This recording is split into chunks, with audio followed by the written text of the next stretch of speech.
हैदराबाद गॅझेटियरमधल्या नोंदी आणि त्या नोंदीच्या आधारावर मराठ्यांना मराठवाड्यातल्या किंवा हैदराबाद स्टेट जिथपर्यंत होतं तिथपर्यंतच्या सगळ्या मराठ्यांना कुणबी प्रमाणपत्र द्यायचं काम 17 सप्टेंबरच्या आत सुरू झालं पाहिजे.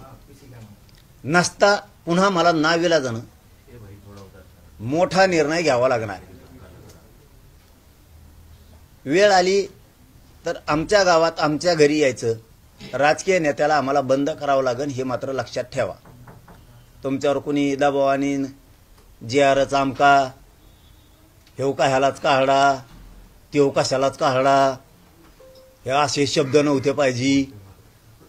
जर कुणाचं ऐकून जर आमची हेळसांड झाली तर पुन्हा खूप वाईट दिवस तुमच्या चुकीमुळे आले नाही पाहिजे याची काळजी सरकारनं घ्या ही तुम्हाला मी विनंती करतोय. धमकी नाही.